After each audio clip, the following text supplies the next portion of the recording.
Mga kapuso, ilang taon ang fully paid ang balanse pero hindi pa rin na ibabalik sa isang pamilya ang isinanla nilang titulo ng lupa sa bangko. Idinulog nila yan sa inyong Kapuso Action Man. Taong 2006 na isanla sa isang bangko ang 1,500 metro kwadradong lote ng bayaw ni Apolonio sa Santiago, Isabela.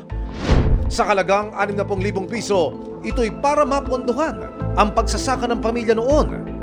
Makaraan ng 3 taon, nagsara umano ang bangko kaya sa Bangko Sentral ng Pilipinas o BSP na nila binayaran ang balanse Setyembre 2009. Wala naman ang utang yon. So pagdating ng i-follow up namin, itong 2024, nasa PDIC na pala yung titulo. Pero sumbong ng pamilya, hanggang ngayon hindi pa rin na ibabalik ang naprenda nilang titulo. Tinanong ko po sa PDIC kung sino mag-aasikaso yung mga papeles na yun. Ang sagot naman po nila sa akin, sila na daw po ang bahalang kumuha nun. Sana mapabilis po yung proseso na makuha namin yung titulo ng bayaw. Sumangguni ang inyong Kapuso Action Man sa isang abogado. Ipinaliwanag niya ang papel ng Bangko Sentral ng Pilipinas at ng Philippine Deposit Insurance Corporation sa pagkakataong magsasara ang isang bangko.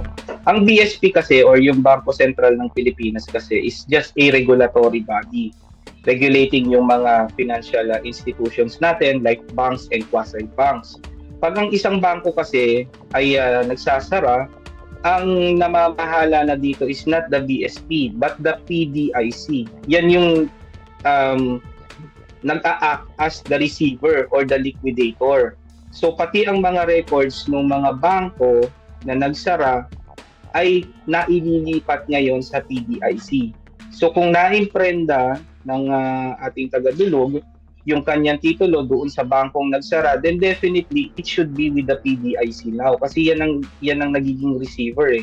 Ayon sa Philippine Deposit Insurance Corporation, taong 2011, nag-abiso sa kanila ang Bangko Sentral ng Pilipinas hinggil sa full payment at pwede na raw maibalik sa pamilya ang titulo.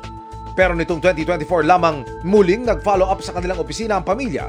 Dahil diyan, natagalan umano ang PDIC na ma-retrieve ang titulo. Umuwi na agad sa Isabela nung nabayaran namin. 2024 na lang po kami nag-follow up ulit. Sa ngayon ay naibalik na ang titulo sa pamilya.